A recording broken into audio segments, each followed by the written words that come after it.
The crystal spear sang through the air as Kythera spun it in a wide arc, keeping the circling raiders at bay. Her silver fur was matted with sweat and blood, some of it hers, most of it belonging to the enemies she had already killed.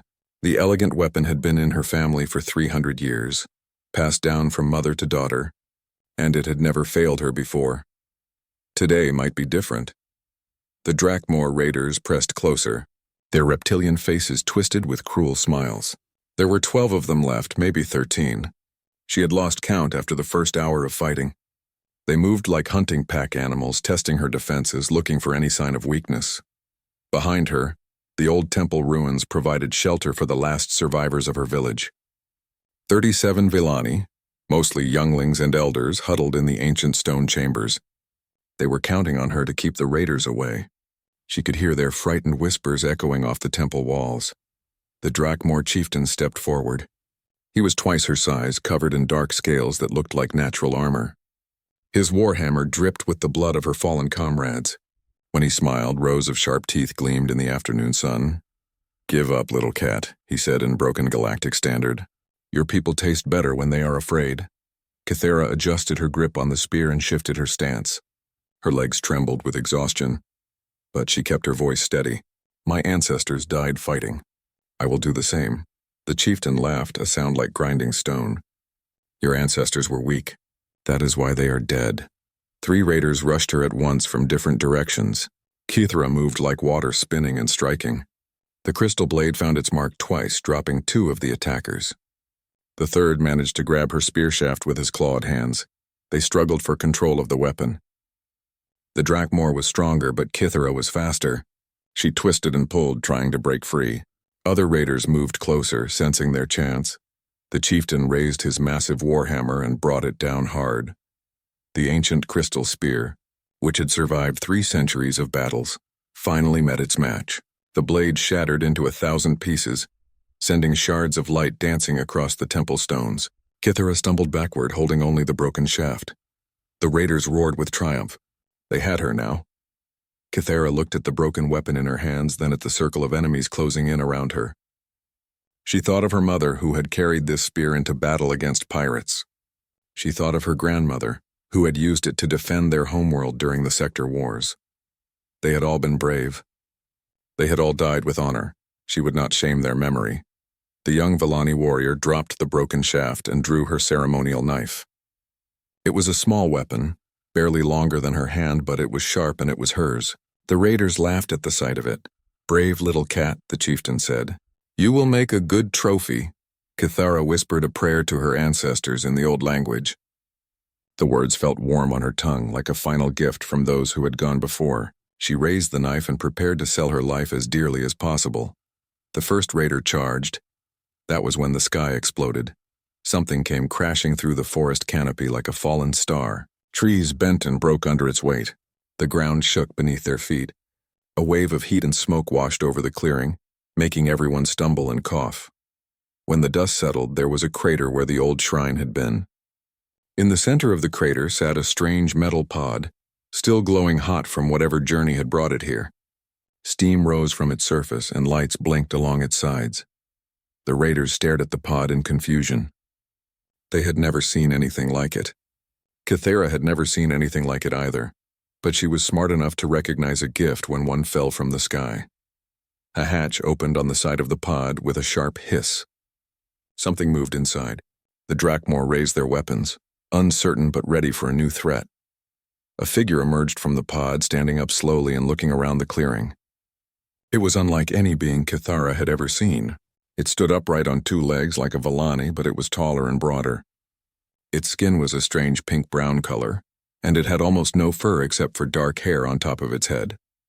Most unusual of all, its face was flat and smooth, with small eyes that seemed to see everything at once. The creature wore some kind of armor covered in pockets and straps. It carried a weapon that looked nothing like any rifle or energy beam she knew. The weapon hummed with a sound that made her ears twitch. The strange being looked at the Drakmor raiders, then at Kythera with her tiny knife, then back at the raiders. It seemed to be thinking something over. Finally, it spoke. Its voice was deeper than a Villani's, but not as rough as a Drakmor's. It spoke in perfect galactic standard. Mind if I enter the fight? The chieftain found his voice first. What are you, alien? This is not your battle. The strange creature smiled, showing small white teeth that looked nothing like the fangs of either species present. Actually, I make it a point to help people who are outnumbered 12-1, especially when they are protecting children. It raised its humming weapon and pointed it at the nearest raider. The name is Marcus Chen, by the way. Sergeant, Terran Colonial Marines. And you gentlemen just made my day a lot more interesting. The raider that the weapon pointed at laughed nervously. Terran? What is Terran? We have never heard of such a species. Marcus Chen smiled wider. Yeah, we get that a lot.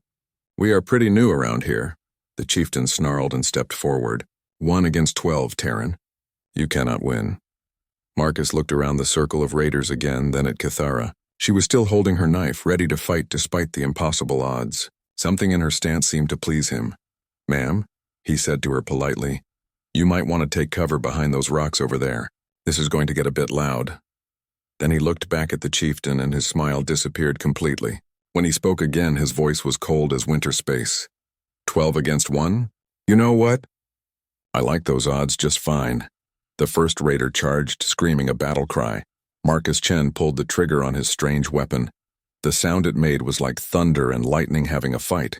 The charging raider simply disappeared in a flash of blue light, leaving nothing but a scorch mark on the ground where he had been. The other raiders stared at the empty space where their comrade had been standing. They looked at the strange human with his impossible weapon. They looked at each other. Marcus checked some kind of display on his weapon and nodded with satisfaction. 11-1 now. Better odds for you guys, right? The chieftain roared in rage and pointed at the human. Kill him! Kill him now! But as the remaining raiders rushed forward, Kithara saw something in the human's eyes that made her feel hope for the first time in hours. He was not afraid. He was not even worried. He looked like he was about to have fun. The next few minutes changed everything Kithara thought she knew about warfare. Marcus Chen moved like nothing she had ever seen before. The Volani fought with grace and honor, following ancient forms passed down through generations. The Drakmor relied on brute strength and overwhelming numbers, but this human fought like the very ground beneath their feet was his weapon. 3 raiders charged him from different directions. Instead of standing his ground like a proper warrior, Marcus rolled behind a fallen tree trunk. The raiders crashed into each other where he had been standing. Before they could untangle themselves, that terrible humming weapon spoke twice more. 2 more raiders became empty spaces filled with light and heat. What manner of sorcery is this? The chieftain bellowed. Marcus popped up from behind a different piece of cover entirely. Kithara had not even seen him move. No magic, he called back cheerfully. Just good old-fashioned human engineering. This little beauty fires metal slugs at about 3% of light speed. Physics does the rest. He fired again. Another raider vanished. The remaining Drakmor began to spread out, trying to surround him. But every time they thought they had him cornered, Marcus was somewhere else. He used the temple ruins like they were part of his own body, disappearing behind walls and emerging from unexpected angles. Kithara pressed herself against the stone wall and watched in fascination. The human never stayed in one place for more than a few seconds. He seemed to know where every piece of cover was, where every shadow fell, how to use the broken ground to his advantage. It was like watching a master hunter who had studied this battlefield for years, instead of someone who had arrived here minutes ago. A raider tried to flank him by climbing onto the temple roof. Marcus looked up, smiled, and did something to his weapon. Instead of the focused beam that had disintegrated the others, it fired a burst of smaller projectiles. The raider fell from the roof with a thud and did not get up. Multiple firing modes, Marcus explained to no one in particular. Really useful feature. The chieftain was getting desperate. He gestured to his remaining warriors and shouted orders in the Drakmor language. They stopped trying to surround the human and instead charged him all at once, hoping to overwhelm him with a direct assault. Marcus saw them coming and did something that made Kithara's ears flatten against her head in disbelief. He stood up in plain sight and walked toward them.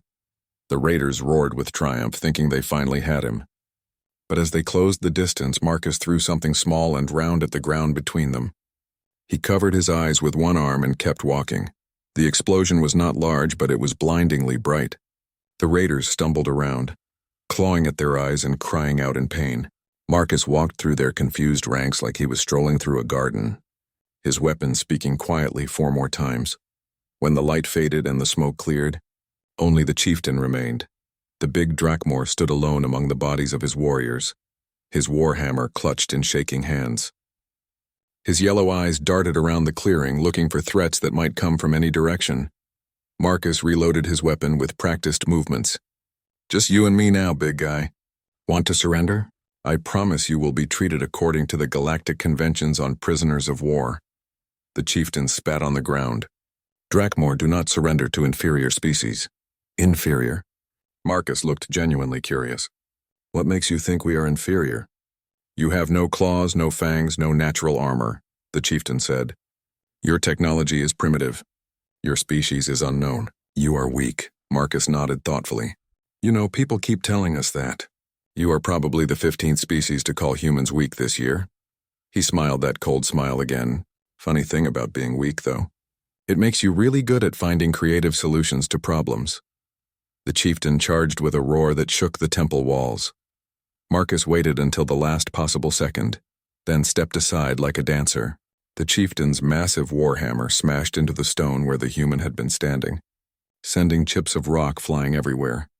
Before the Drakmor could recover his balance, Marcus grabbed something from his belt.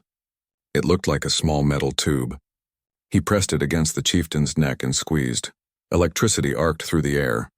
The chieftain convulsed once and collapsed like a felled tree. Marcus stood over the unconscious raider, breathing hard but unhurt.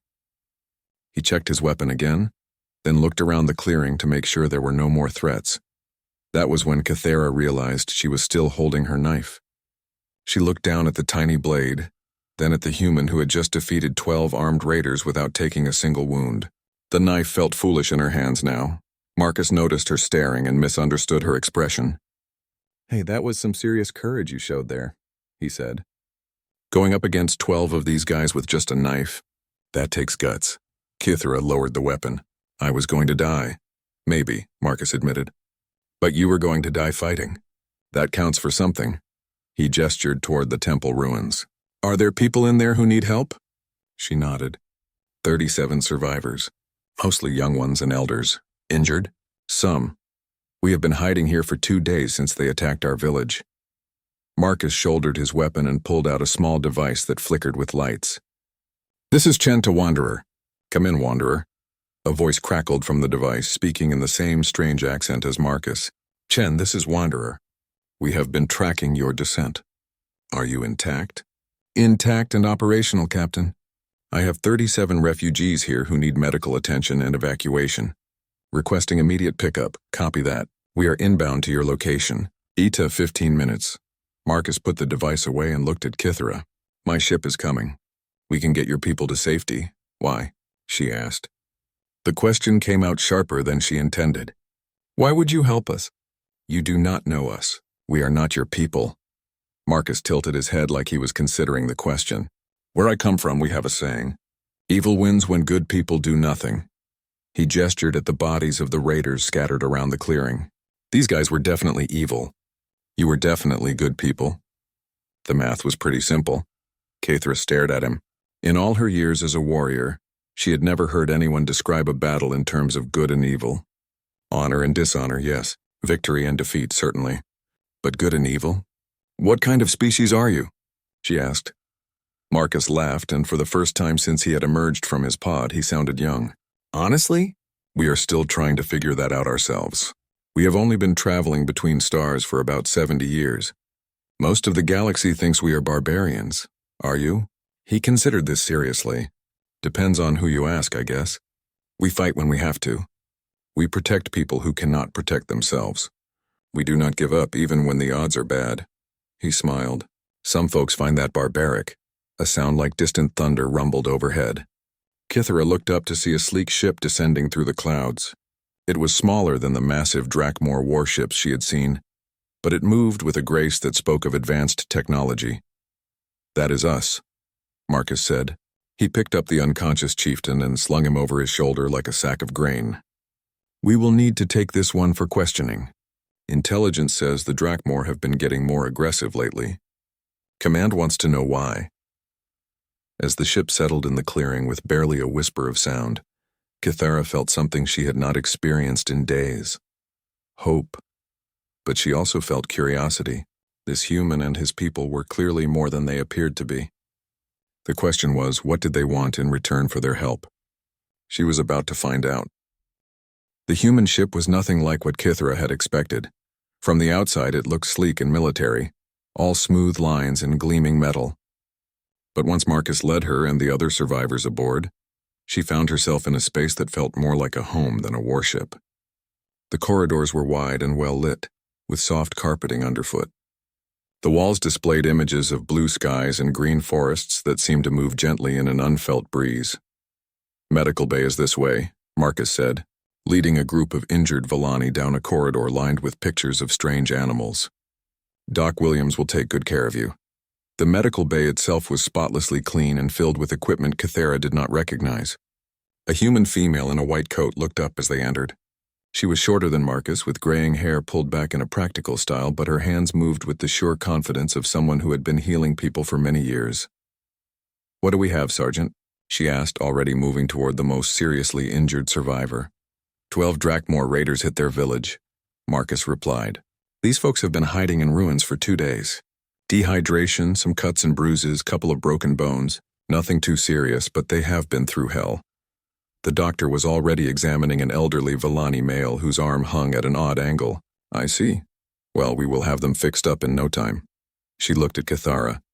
"Are you injured, dear?" Kithara shook her head. The doctor's manner was gentle but professional, reminding her of the healers back home. It was hard to believe this woman belonged to the same species as the deadly warrior who had just saved them all. "Good. Sergeant Chen, the captain wants to see you on the bridge when you are finished here." Marcus nodded and turned to Kithara. "Want to come along? Might be interesting." She followed him through more corridors, past rooms filled with humans working at tasks she could not identify. They all looked up as Marcus passed, greeting him with smiles and jokes. Some stared at her with open curiosity, but their stares felt friendly rather than hostile. "How many of you are on this ship?" she asked. 43 crew, Marcus said. "Plus you folks now. We are what humans call a scout ship. Our job is to explore new areas and make contact with other species." "Is that what you were doing when you found us?" "More or less. We were mapping this system when our sensors picked up the energy signatures from the Drakmor ships. Captain decided to investigate." The bridge was smaller than she had expected, with only a handful of humans working at various control stations. The walls here showed images of the space around them, stars and planets hanging in the black void like scattered jewels. A woman turned to greet them as they entered. She was older than Marcus, with short gray hair and lines around her eyes that spoke of years spent making difficult decisions. She wore the same type of uniform as the others, but the way the crew looked at her made it clear she was in command. "Sergeant Chen," she said. "Good work down there. Casualty report?" "No friendly casualties, Captain Rodriguez. All refugees are aboard and receiving medical attention. 1 prisoner secured and holding." "Excellent." The captain turned to Kithara and extended her hand in what Kithara recognized as a human greeting gesture. "I am Captain Elena Rodriguez, commanding officer of the UES Wanderer. You must be the warrior Sergeant Chen told me about." Kithara clasped the offered hand briefly. "I am Kithara of the 3rd Clan, Villani Defense Force. A pleasure to meet you, Kithara. I understand your village was attacked by Drakmor raiders 2 days ago. They came without warning and killed many of my people. We managed to escape to the old temple, but..." She gestured helplessly. "There were too many of them." Captain Rodriguez nodded grimly. "How many ships did they have?" 3. Small attack vessels, maybe 40 raiders total." The captain exchanged glances with Marcus. "That is a much larger force than usual for Drakmor raids in this sector. They typically operate in groups of 5 or 6. A young human at one of the control stations looked up from his work. "Captain, I am picking up Drakmor communication traffic about 60 light minutes out. Sounds like fleet movements." Captain Rodriguez moved to look at his display. "Show me." The main screen changed to show a tactical map of the surrounding star systems. Red dots appeared in several locations, each one marking a Drakmor ship or fleet. There were far more dots than Kithara had expected. "Jesus," someone whispered. Marcus stepped closer to the display. "Captain, that looks like a full invasion force." "Agreed. Communications try to raise the Galactic Council. Priority 1 message. Kithra stared at the red dots on the screen. There are so many of them. What do they want? Captain Rodriguez turned to her. What can you tell us about Drakmor expansion patterns? Have they been moving into this sector gradually? Or is this a sudden change? They have been raiding border worlds for the past year, Kithra said. Small attacks mostly. Nothing like this. The Council said they were just testing our defenses. The Council was wrong, Marcus said flatly. This is not a test. This is the real thing. A communication officer looked up from her station. Captain, I have the Galactic Council on subspace. They are refusing our priority request. Say they will review our report in the next standard meeting cycle. When is that? 3 weeks from now. The bridge fell silent. Kithra felt a chill run down her spine. 3 weeks? But they will reach the homeworld in 5 days. Captain Rodriguez rubbed her forehead like she was fighting a headache. What about your own military? Can they mount a defense? Kithra thought of the Villani fleet, sleek ships built for patrol duty and ceremonial flights. We have 37 ships. Good ships, but she looked at the tactical display again. Not enough. What about evacuation? The Council has ordered us to prepare for an honorable last stand. They say retreat would dishonor our ancestors. Marcus made a sound like a growl. Honor does not stop railgun rounds. Captain Rodriguez was studying the tactical display with the intensity of a predator sizing up prey. How long until they reach inhabited systems? First colonies will be hit in 48 hours, the navigation officer reported. Villani homeworld in 5 days, like she said. And the nearest Council fleet? 2 weeks out minimum. The captain was quiet for a long moment, thinking. Finally, she turned to her communications officer. Send a message to Colonial Command. Full tactical report, highest priority. Tell them we are requesting immediate deployment of Task Force 7 under Protocol Omega. The communications officer looked surprised. Ma'am, Protocol Omega requires authorization from... I know what it requires, Lieutenant. Send the message. Marcus straightened up. Captain, are you sure? Protocol Omega is pretty extreme. 40,000 Drakmor raiders heading for defenseless colonies, Sergeant. I think extreme is exactly what we need. Kithra looked between them. What is Protocol Omega? Captain Rodriguez smiled, and for a moment she looked remarkably like Marcus had when he was facing the Drakmor raiders. Something we learned from our own history, Kithra. Sometimes the best defense is making the enemy regret they ever found you. The communications officer looked up. Message sent, Captain. Colonial Command is requesting confirmation of threat assessment. Send them everything. Full sensor logs, prisoner interrogation reports when we have them, the works. Make sure they understand what we are dealing with here. She turned back to Kithra. In the meantime, we need to learn everything we can about Drakmor tactics and technology. You have fought them before. Would you be willing to help us? Kithra thought of her village, of her broken spear, of 37 people who were alive now because a human had decided to help strangers. Yes, I will help you however I can. Good. Because if this works, you are about to see what humans do when someone threatens innocent people. Looking at the determination in the captain's eyes, Kithra found herself believing that maybe, just maybe, the Drakmor had made a very serious mistake. The Drakmor chieftain was larger than he had seemed on the battlefield, Kithra realized as she watched Marcus prepare for the interrogation. In the holding cell, under bright lights and without his warhammer, he still looked dangerous. His yellow eyes tracked every movement with predatory intelligence. His name is Gorthak the Render, she told Marcus as they stood outside the cell. I heard his warriors use that title. Among the Drakmor, such names must be earned through acts of great violence. Marcus nodded, checking the translation device he wore on his collar. What can you tell me about their command structure? They follow strength above all else. The strongest leads, the weak serve or die. But they are not stupid. Cunning is valued as much as raw power.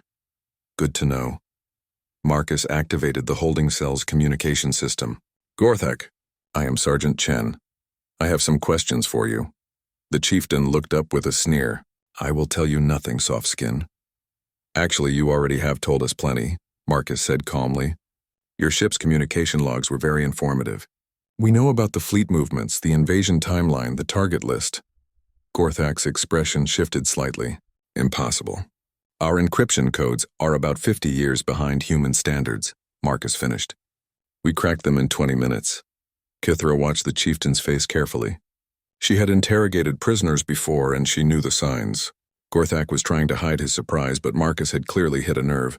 Marcus continued in the same conversational tone. What I do not understand is the timing. Why now? The Drakmor have been content with small raids for decades. What changed? You will learn soon enough, Gorthak said. When the Great Fleet arrives, all the soft peoples will kneel or burn. The Great Fleet. That would be the force gathering at the staging point in the Kairos system, right? About 40,000 ships? This time Gorthak could not hide his shock. How do you know about Kairos? Same way we knew about your communication codes. Human intelligence networks are pretty thorough. Marcus leaned against the wall, looking relaxed. What I really want to know is who is giving the orders. This is not a traditional Drakmor expansion. Someone planned this very carefully. Gorthak remained silent, but Kithra could see the war going on behind his eyes. He wanted to boast about his people's strength, but he also knew he was giving away valuable information. Marcus tried a different approach. You know, Gorthak, I have been studying your species. Fascinating culture. Very direct, very honest. When a Drakmor wants something, he takes it. When he faces an enemy, he fights. No deception, no politics, just pure strength against strength. The chieftain straightened slightly, pleased by what he took as a compliment. But this invasion plan, Marcus continued, it has politics written all over it. Coordinated timing, strategic targets, careful resource allocation. That does not sound like traditional Drakmor thinking to me. You know nothing of our ways, Gorthak growled, but there was uncertainty in his voice now. Maybe not, but I know what it looks like when someone else is pulling the strings. Marcus studied the prisoner carefully. Who convinced your leaders to launch this invasion, Gorthak? Because I do not think it was their idea. For a moment, the chieftain looked almost vulnerable. Then his expression hardened again. The Empire grows strong. We take what we wish. That is the way of the Drakmor. Marcus sighed and straightened up. All right. Have it your way. He turned toward the door, then paused. Oh, one more thing. You might want to send a message to your fleet. Tell them to stay away from human space. Gorthak laughed harshly. Your species is unknown to us. You have no space worth avoiding. Actually, we have quite a bit of space. 73 colony worlds, 16 major trade routes, and about 300 research stations scattered across this part of the galaxy. Marcus smiled. The thing is, most people do not know about us because we prefer to keep a low profile. But if your people threaten our neighbors, he let the sentence hang in the air. You threaten us? Gorthak demanded. You are one small ship with 40 humans aboard. We are 40,000 ships with millions of warriors. Numbers do not always tell the whole story, Marcus said mildly. Just ask the 12 raiders who attacked the temple. As they left the holding area, Kithara found herself deep in thought. He was frightened at the end, she said. You noticed that too? Marcus looked pleased. Good eye. Yeah, something about the human space comment really spooked him. But why? As he said, you are only one ship. Marcus smiled. Are we? Before she could ask what he meant, Captain Rodriguez's voice echoed through the ship's communication system. All hands to stations. We have incoming priority traffic from Colonial Command. The bridge was buzzing with activity when they arrived. Every station was occupied, and the main screen showed a complex tactical display that made Kithara's head spin. Captain Rodriguez looked up as they entered. Sergeant, perfect timing. Colonial Command just authorized Protocol Omega. Task Force 7 is moving to intercept. How many ships? Marcus asked. Officially, 12 vessels on patrol in this sector. Marcus raised an eyebrow. Officially? Captain Rodriguez's smile was predatory. Officially. The other 130 ships in the task force are conducting routine training exercises in nearby systems. Pure coincidence that they happen to be armed with the latest experimental weapons and staffed by our most experienced crews. Kithara stared at the tactical display as new symbols began appearing. Human ships, dozens of them, moving with purpose toward the Drakmor fleet positions. 142 ships. But I thought humans were a new species. How do you have so many vessels? We have been building ships longer than we have been traveling between stars, Captain Rodriguez explained. When we finally developed faster-than-light travel, we had a lot of hulls ready to be converted. Marcus was studying the fleet movements on the screen. What is the plan, Captain? Asymmetric warfare doctrine, full implementation. We hit their supply lines first, then their communication networks, then their command structure. By the time they figure out what is happening, they will be fighting blind and hungry. What about the colonies they are heading for? Evacuation is already underway. Every civilian transport in the sector is converging on threatened worlds. We will have most of the population out before the Drakmor arrive. Kithara felt a surge of hope, followed immediately by confusion. But the Galactic Council said evacuation was impossible.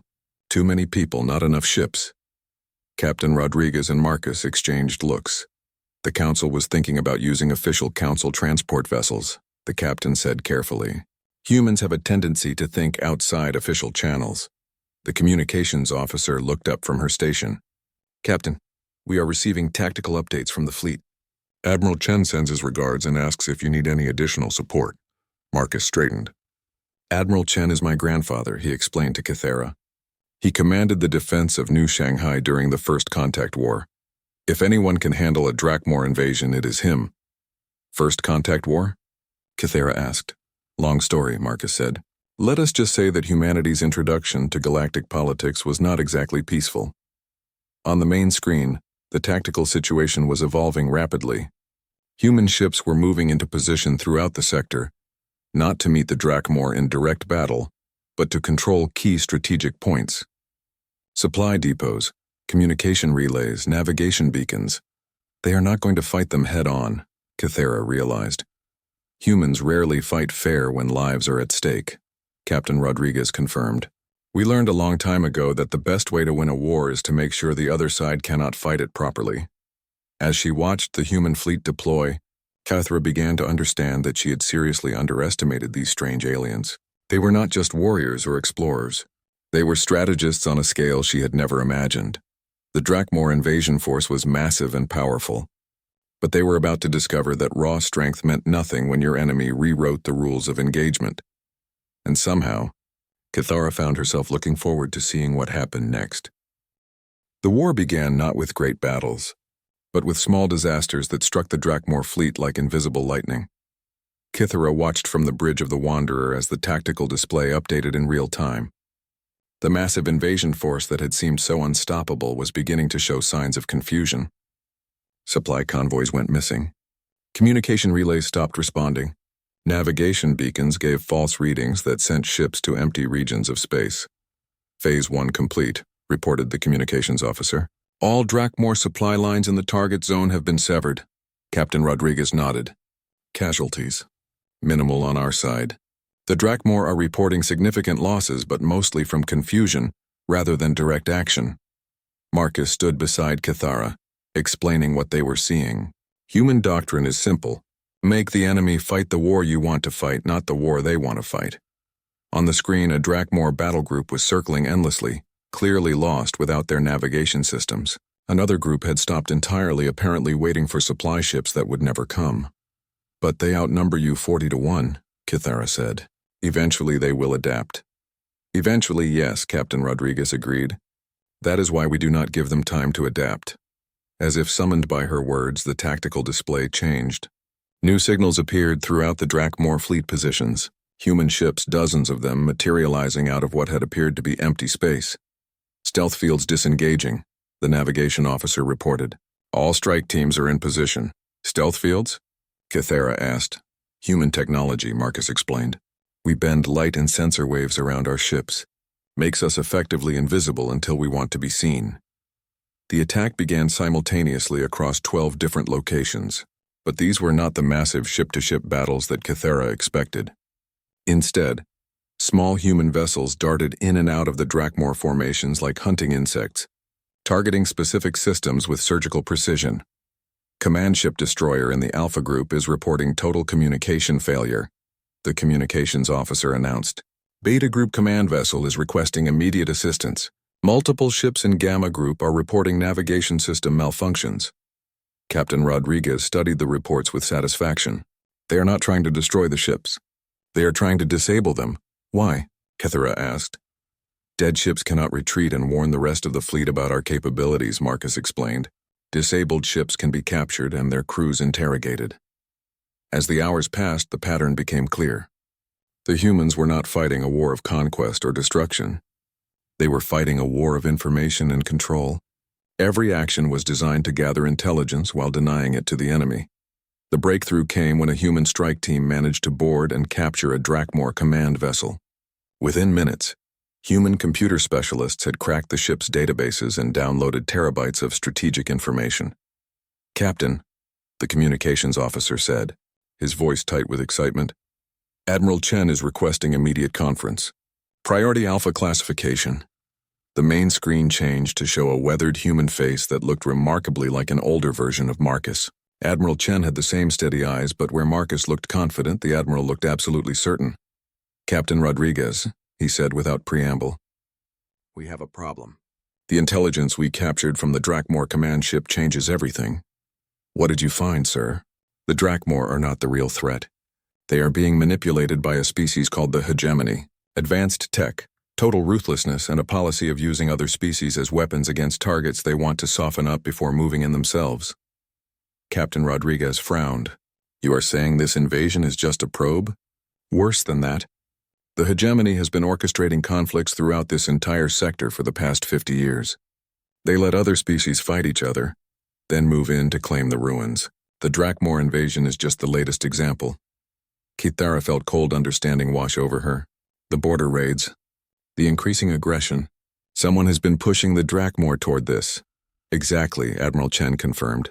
"And according to the intelligence we captured, the hegemony fleet is already moving into position to claim this sector once the Drakmor have finished destroying the current inhabitants." Marcus stepped forward. "What are our orders, sir?" Admiral Chen smiled grimly. "The hegemony thinks they are clever. They think they can use other species as tools and then discard them when they are no longer useful." His expression hardened. "They have never dealt with humans before. Time to give them an education." The plan that Admiral Chen outlined was ambitious beyond anything Kithara had imagined. The humans would not simply defeat the Drakmor invasion. They would turn it around and use it as a weapon against the hegemony itself. "Phase 2 begins in 6 hours, Admiral Chen announced. "All human vessels will converge on the Drakmor flagship. We are going to have a conversation with their emperor." As the connection ended, Kithara turned to Captain Rodriguez. "You are going to try to negotiate with them?" "Not exactly," the captain said. "We are going to offer them a choice." The assault on the Drakmor flagship was unlike anything in the records of galactic warfare. Instead of trying to destroy the massive vessel, the human fleet surrounded it and simply waited. When the Drakmor launched fighters, the human ships used their superior technology to disable them without causing casualties. When the flagship tried to escape, human vessels blocked every route. Finally, Admiral Chen himself led a boarding party directly to the flagship's bridge. The conversation that followed was broadcast throughout both fleets. Kithara listened in fascination. As Admiral Chen calmly explained to the Drakmor, Emperor exactly how his people had been, manipulated by the hegemony. "You think you are expanding your empire," the Admiral said, "but you are just clearing the way for masters who see you as expendable tools." The Emperor's response was predictably aggressive, but Admiral Chen had come prepared. He presented evidence captured from hegemony databases, communication intercepts that showed how the Drakmor were being manipulated, and tactical analyses that proved the Emperor's own advisors were working for the enemy. The moment of truth came when Admiral Chen made his offer. "We can destroy your fleet," he said simply. "Our technology is sufficient and our will is certain. But we do not want to. We want you to help us destroy the real enemy." "Why should the Drakmor trust humans?" the Emperor demanded. Admiral Chen's answer was typically human in its directness. "Because we are the only ones who bothered to tell you the truth." The alliance that followed was born of pragmatism rather than friendship, but it was effective. The Drakmor fleet, instead of invading Villani space, turned around and headed for the hegemony staging areas. When the hegemony ships arrived expecting to find a sector devastated by Drakmor aggression, they instead found a combined fleet of humans and Drakmor waiting for them. The battle that followed lasted 3 days and ended with the complete destruction of the hegemony force. More importantly, it established a new principle in galactic politics. Species that used others as weapons would find themselves facing the combined wrath of their intended victims. Standing on the bridge of the Wanderer as the last hegemony ship surrendered, Kithara reflected on everything that had changed. Her people were safe. The Drakmor had become unlikely allies, and the hegemony's plans lay in ruins. But more than that, the galaxy had learned something new about humans. They were not just another species seeking territory or resources. They were something unprecedented, a people who would fight not just for themselves, but for the principle that the strong should protect the weak. Marcus appeared beside her as she watched the tactical display. "So what happens now?" she asked. Now we go home and write up some very interesting reports for the Galactic Council." He smiled. "I have a feeling the next council meeting is going to be a lot more productive than usual." Kithara looked at the human who had fallen from the sky to save her people. "And after that?" Marcus's smile widened. "After that, we keep doing what humans do best. We find people who need help and we help them." As the combined fleet began its journey home, Kithara realized that the galaxy had fundamentally changed. The age of the strong preying on the weak was ending, replaced by something new. An age where someone would always be willing to fall from the sky and ask, "Mind if I enter the fight?" And for the first time in her life, Kithara believed that was enough to make all the difference.